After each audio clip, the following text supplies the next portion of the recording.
نحمده ونصلي على رسوله الكريم اما بعد فاعوذ بالله من الشيطان الرجيم بسم الله الرحمن الرحيم لقد قال الله تبارك وتعالى في القرآن المجيد والفرقان الحميد واخفض لهما جناح الذل من الرحمة صدق الله العظيم وصدق رسول النبي الأمين المكين الكريم ونحن على ذلك من الشاهدين والشاكرين والحمد لله رب العالمین۔ سیدہ فاطمہ کی کنیزوں، آج کل ہمارے معاشرے میں محسوس کرتے ہیں کہ اولاد اپنی والدین کی بے حد نافرمان ہوتی جا رہی ہے، اور اس کی ایک اہم وجہ یہ ہے کہ والدین نے اپنی اولاد کو دین کی تعلیم سے دور کر دیا ہے۔ دنیاوی تعلیم کی طرف لوگوں کا رجحان بڑھتا جا رہا ہے، جس کی وجہ سے لوگ دین سے دور ہوتے چلے جا رہے ہیں، اور ماں باپ کا حق جو ہے وہ بچے ادا نہیں کر سکتے، اور اس حق کو ادا کرنے کی کوشش بھی نہیں کرتے، کیونکہ اللہ تبارک و تعالیٰ نے قرآن مجید میں جہاں کہیں بھی اپنی وحدانیت کا ذکر کیا ہے وہاں ماں باپ کے حقوق کا بھی ذکر کیا۔ تو اس سے اندازہ لگائیں کہ ماں باپ کے جو حقوق ہیں وہ بچوں پر کتنے اہمیت کے حامل ہیں، لیکن اس کے باوجود آج کل اولاد نافرمان ہوتی چلی جا رہی ہے۔ تو اس کی وجہ میں نے ابھی بتائی، اسلامی تعلیم سے محرومی۔ اگر ماں باپ اپنی اولاد کو دین کی تعلیم دیں گے، انہیں ہر ایک کے حقوق کے بارے میں بتائیں گے، تو پھر ہو سکتا ہے کہ اولاد بھی نیک اور صالح بنے، کیونکہ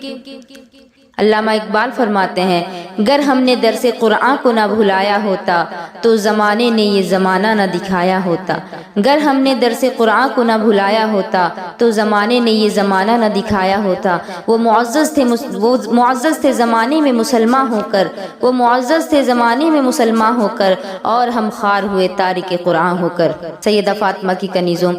والدین جب بوڑھے ہو جائیں تو اولاد کا امتحان شروع ہو جاتا ہے۔ اگر اولاد کسی بات پر اپنے والدین سے اجازت نہ لیں تو یہ بات بھی والدین کی تکلیف کا باعث بنتی ہے، حالانکہ والدین تو یہ چاہتے ہیں کہ ان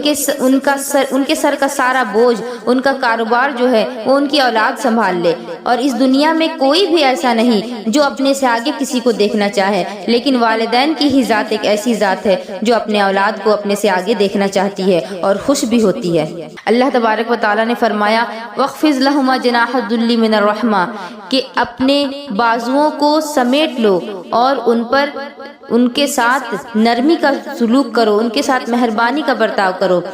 آپ نے دیکھا ہوگا کہ پرندہ جب اڑان بھرتا ہے، جب وہ اڑتا ہے تو وہ اپنے پروں کو پھیلا لیتا ہے، لیکن جب وہ زمین کی طرف واپس آتا ہے تو وہ اپنے بازو کو سمیٹ لیتا ہے۔ قرآن نے کتنی اچھی مثال بیان فرمائی، اگرچہ تم دنیا کے بڑے سے بڑے فقیہ کیوں نہ ہو، اگرچہ تم صاحب تقوی کیوں نہ ہو، اگرچہ تم مفتی شہر کیوں نہ ہو، اگرچہ تم بڑے بزنس مین کیوں نہ ہو، تمہارا تعلق کسی سیاسی پارٹی سے کیوں نہ ہو، تم بڑے دانشور کیوں نہ ہو، لیکن جب تم اڑان بھرو، اور جب تم اڑان بھر کر کے واپس نیچے زمین کی طرف پلٹو، اور جب تم اپنے والدین کے پاس آؤ، جس طرح کے پرندہ اڑان بھرتے وقت اپنے بازو کو پھیلاتا ہے، اور جب وہ نیچے اترتا ہے تو اپنے بازو کو سمیٹ لیتا ہے، تو دنیا میں جب تم دنیاوی کام کے لیے جاؤ، جب تم اڑان بھرو تب تو تم اپنے بازو کو پھیلا لو، لیکن جب تم اپنے ماں باپ کے پاس آؤ، اپنے ماں باپ کے دروازے پر آؤ، تو پھر اپنے بازو کو سمیٹ لو۔ اس وقت بیٹے اور بیٹی بن کر کے آؤ، اس وقت اپنے ماں باپ کے سامنے جب آؤ تو وہ ٹائٹل جو تم نے لگا رکھا تھا اس ٹائٹل کو نکال پھینکو، تم اپنی ماں کی آغوش میں، اپنے باپ کی خدمت میں ان کے اولاد بن کر کے آؤ۔ جب تم ایسا کرو گے تو پھر دوبارہ جب تم اڑان بھرو گے تو پھر انشاءاللہ العزیز اللہ تبارک و تعالیٰ تمہیں بے انتہا عزتوں سے نوازے گا۔ قرآن میں جہاں جہاں بھی اللہ تبارک و تعالیٰ کی وحدانیت کا ذکر آیا ہے وہاں اللہ تبارک و تعالیٰ نے والدین کے حقوق بھی بیان فرمائے ہیں۔ حدیث پاک میں آتا ہے کہ ایک صحابی نے عرض کیا، یا رسول اللہ، میرا اونٹ دیوانہ ہو گیا ہے۔ آپ اس بات سے غور کریں کہ صحابہ کرام اپنے دکھوں کا مداوا ہماری سرکار کے پاس آ کر کیا کرتے تھے، اپنی ساری چیزوں کو وہ اپنی ہر ایک تکلیف سرکار کی بارگاہ میں آ کر بیان کیا کرتے تھے، یہاں تک کہ اگر کسی کے جانور باندھنے کی رسی بھی گم ہو جاتی تو وہ سرکار سے آ کر پوچھا کرتے تھے۔ تو ایک صحابی نے عرض کیا، یا رسول اللہ، میرا اونٹ دیوانہ ہو گیا۔ وہ حضور سے بیان فرماتے ہیں، عام طور پر ایسا نہیں ہوتا، کیونکہ اگر ہمارے گھر میں چوری ہو جاتی ہے تو ہم پولیس کے پاس جاتے ہیں، ہم علماء کے پاس نہیں جاتے ہیں۔ حدیث پاک میں آتا ہے کہ وہ صحابی حضور صلی اللہ تعالی علیہ وسلم کی خدمت میں آتا ہے اور کہتا ہے کہ میرا اونٹ دیوانہ ہو گیا، تو حضور صلی اللہ تعالی علیہ وسلم اس کو اپنے ساتھ لے کر چلتے ہیں اور اس اونٹ کی تلاش شروع کر دیتے ہیں۔ جب وہ اونٹ حضور کے قدموں میں آتا ہے تو صحابہ کہتے ہیں کہ ہم اس کے حقدار ہیں، ہمیں یہ اونٹ دے دیا جائے، لیکن وہ اونٹ سرکار دو عالم نور مجسم صلی اللہ تعالی علیہ وسلم کی بارگاہ میں آ کر شکایت کرنے لگتا ہے کہ یا رسول اللہ، یہ مجھ سے کام زیادہ کرواتا ہے اور مجھے چارہ کم دیتا ہے۔ آپ ذرا اندازہ لگائیں کہ اس سے ہمارے نبی کا علم ثابت ہوتا ہے کہ آپ تو انسان آپ جانوروں کی بھی بولی سمجھا کرتے تھے۔ سیدہ فاطمہ کی کنیزوں، میں آپ لوگوں سے والدین کی عظمت بیان کر رہی تھی۔ آپ لوگوں نے یہ دیکھا ہوگا،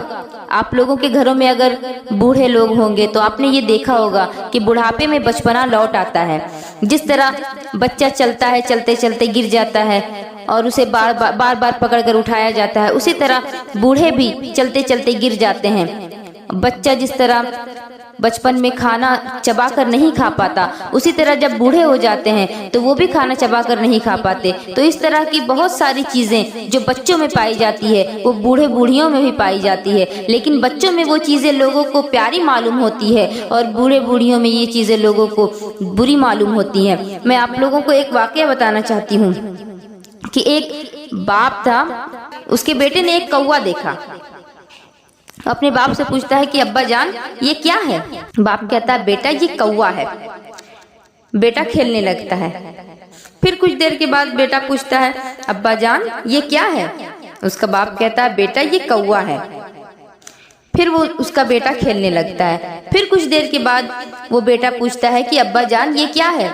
اس کا باپ بڑے ہی پیار سے اسے سمجھاتا ہے کہ بیٹا یہ کوا ہے۔ اس طرح نہ جانے کتنی مرتبہ اس بچے نے اپنے باپ سے پوچھا کہ ابا جان یہ کیا ہے، اور باپ نے ہر بار اتنی ہی شفقت اور محبت کے ساتھ جواب دیا کہ بیٹا یہ کوا ہے۔ لیکن وہی باپ جب بوڑھا ہو جاتا ہے اور اس کا بیٹا جب جوان ہو جاتا ہے تو ایک مرتبہ کوا بیٹھا ہوا تھا، اس کے باپ نے بیٹے سے پوچھا کہ بیٹا یہ کیا ہے؟ بیٹے نے کہا کہ یہ کوا ہے۔ دوسری مرتبہ باپ نے پوچھا کہ بیٹا یہ کیا ہے؟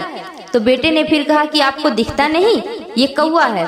پھر تیسری مرتبہ جب باپ نے پوچھا کہ بیٹا یہ کیا ہے تو بیٹے نے جھنجلا کر کہا کہ کتنی مرتبہ آپ کو بتاؤں؟ تب باپ کے آنکھوں میں آنسو آ گیا اور اس نے کہا کہ بیٹا اس دن کو یاد کرو جب تم مجھ سے بار بار یہی سوال کر رہے تھے کہ ابا جان یہ کیا ہے، اور میں ہر بار تمہارے سوال کا اتنی ہی پیار سے اور شفقت کے ساتھ جواب دے رہا تھا جتنی میں نے پہلی مرتبہ محبت کے ساتھ جواب دیا تھا۔ آپ غور کریں کہ ماں باپ کی محبت کیا ہوتی ہے، اور جب بچے بڑے ہو جاتے ہیں تو ماں باپ کے ساتھ ان کا رویہ کیسا ہو جاتا ہے۔ ماں کی محبت کی جو مثال ہے، میں اس جملے میں اس بات کو سمیٹنا چاہتی ہوں کہ جس طرح کائنات میں دوسرا خدا نہیں، اس طرح کائنات میں دوسری ماں نہیں ہو سکتی، دوسری ماں کی محبت نہیں ہو سکتی۔ ایک بچے کی ماں کا انتقال ہو گیا اور وہ بچہ داغ یتیمی لے کر اپنے باپ کے سامنے بیٹھا ہوا تھا۔ باپ نے پوچھا بیٹا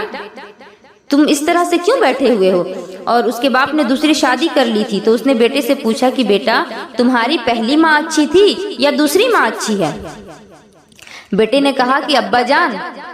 پہلی ماں جھوٹی تھی اور یہ دوسری ماں سچی ہے۔ باپ نے حیرت سے اپنے بیٹے کی طرف دیکھا اور اس سے پوچھا کہ بیٹا تم ایسا کیوں کہہ رہے ہو؟ ظاہر سی بات ہے کسی کو بھی حیرت ہوگی جب بیٹا اپنی حقیقی ماں کو جھوٹی کہے گا اور جو سوتیلی ماں ہے، جو بعد میں جو دوسری ماں آئی ہے، اس کو سچی کہے گا۔ تو باپ نے بھی پوچھا کہ تم اپنی پہلی ماں کو جھوٹی کہہ رہے ہو اور اس ماں کو سچی کہہ رہے ہو، آخر وجہ کیا ہے؟ تو بیٹے کی آنکھوں میں آنسو آ گئے اور بیٹے نے کہا ابا جان میری پہلی ماں جھوٹی تھی اور یہ ماں سچی ہے۔ میری پہلی ماں جب مجھے کہتی تھی کہ تجھے ماروں گی، تجھے کھانا نہیں دوں گی، تجھے باندھ دوں گی، اگر بدمعاشی کرے گا تو تجھے ماروں گی، لیکن میں بدمعاشی کر کے آتا، میں شرارت کر کے آتا، لیکن میری ماں مجھے مارتی نہیں، میرے ہاتھ منہ دھلواتی، میرے کپڑے بدلتی اور اپنے ہاتھوں سے مجھے پیار سے کھلاتی، اور جب میرا پیٹ بھر جاتا میں کہتا بس کرو تو کہتی بیٹا ایک اور لے لے، بیٹا ایک اور لے لے۔ لیکن یہ ماں جب سے آئی ہے اگر میں شرارت کرتا ہوں تو مجھے مارتی ہے، مجھے باندھتی ہے اور مجھے کھانا نہیں دیتی۔ تو ابا جان وہ ماں جھوٹی تھی اور یہ ماں سچی ہے۔ آپ اس سے اندازہ لگا لیں، میں دوسری ماں کو برا نہیں کہہ رہی، بہت ساری دوسری ماں ایسی بھی ہوتی ہیں جو پہلے ماں کی ہی طرح اپنے بچوں کو محبت دینا جانتی ہیں، لیکن جس طرح حقیقی ماں ہوتی ہے، حقیقی ماں کے اندر جو ممتا اور جو پیار ہوتا ہے وہ کوئی دوسری ماں نہیں دے سکتی۔ اس کی مثال ایک چڑیا سے آپ سمجھیں کہ ایک چڑیا کا انڈا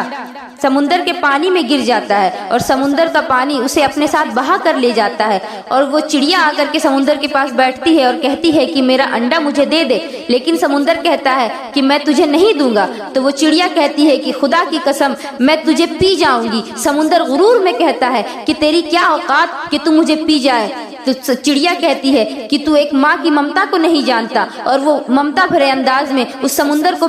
پینا شروع کرتی ہے۔ سمندر لرز جاتا ہے اور کہتا ہے کہ مجھے یہ ڈر نہیں کہ تو مجھے پی جائے گی، مجھے تو تیری ممتا سے خوف آ گیا، اور لے میں نے تیرا انڈا تجھے واپس کر دیا۔ تو ذرا غور کریں کہ ماں کی محبت، ماں کی ممتا کیا چیز ہوتی ہے، لیکن اولاد آج کل اپنے ماں باپ کو پیر کی جوتیوں کے نیچے رکھا کرتے ہیں۔ میں ایسے اولاد سے کہوں گی کہ ماں باپ چاہے کیسے بھی ہوں، ماں باپ اگرچہ کافر بھی ہوں، لیکن پھر بھی ان کی عزت کرنی مذہب اسلام میں واجب ہے۔ ماں باپ اگر گھر سے باہر بھی نکال دیں پھر بھی ان کی نافرمانی نہیں کرنی چاہیے، اگر ان کو ضرورت پڑے تو ان کی ضرورت میں ان کی ڈھال بنے، ان کی مدد کریں۔ سیدہ فاطمہ کی کنیزوں، ایک بیٹے نے اپنے ماں سے کہا کہ امی، بڑے بڑے مولویوں کو میں نے یہ کہتے ہوئے سنا ہے کہ ماں کا حق کوئی ادا نہیں کر سکتا، آج میں تیرا حق ادا کر دوں گا۔ ماں کہنے لگی کہ بیٹے، مولوی نے سچ کہا، ماں کا حق کوئی ادا نہیں کر سکتا۔ سیدہ فاطمہ کی کنیزوں، بیٹے نے کہا کہ کیسے نہیں، میں تیرا حق ادا کر دوں گا، میں ہٹا کٹا ہوں، میں نوجوان ہوں اور تو عورت ہے، جب تو عورت ہو کر کے مجھ پر احسان لے کر کے آ۔ بیٹا جاتا ہے اور پانی لے کر کے آتا ہے، ماں نے پانی پیا اور آدھا پانی بستر پر گرا دیا۔ بیٹا کہتا ہے ارے ماں تو نے یہ کیا کیا؟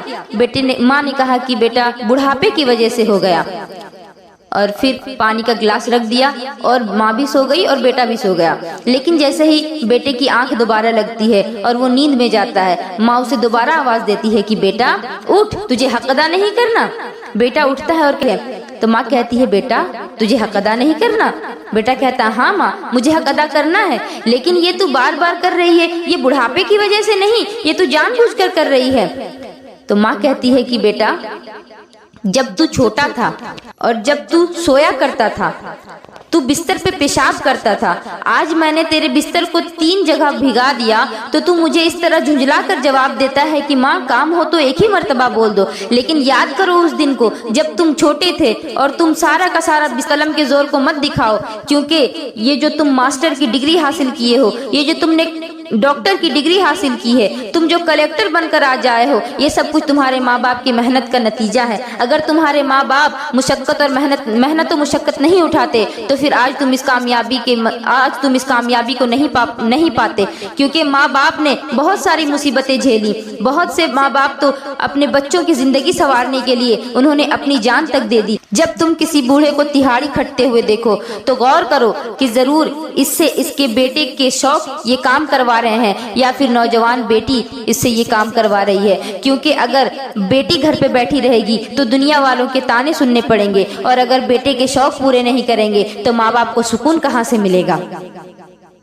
سیدہ فاطمہ کی کنیزوں، اللہ کا کرم ہے کہ اللہ نے ہمارے سروں پر ہمارے ماں باپ کے سائے کو رکھا ہے، اور اللہ تبارک و تعالیٰ سے یہ دعا ہے کہ ہمارے سروں پر تا دیر ہمارے والدین کا سایہ قائم رہے، اور ہمیں ان کی خدمت کرنے کی بھی توفیق اللہ تبارک و تعالیٰ عطا فرمائے، کیونکہ اللہ تبارک و تعالیٰ نے ماں کی شان اتنی بلند کی کہ اس کے قدموں کے نیچے جنت کو لا کر کھڑا کر دیا، اور باپ کو اس جنت کا دروازہ بنا دیا۔ تو پھر اگر ہم اللہ تبارک و تعالیٰ سے انعام میں جنت چاہتے ہیں تو ہمارے لیے ضروری ہے کہ اپنے والدین کو خوش رکھیں، ان کی ہر بات مانیں، ان کی فرما برداری کریں اور نافرمانی سے بچیں، کیونکہ والدین کی نافرمانی اللہ تبارک و تعالیٰ کی نافرمانی ہے۔ وما علینا الا البلاغ۔ السلام علیکم ورحمۃ اللہ وبرکاتہ۔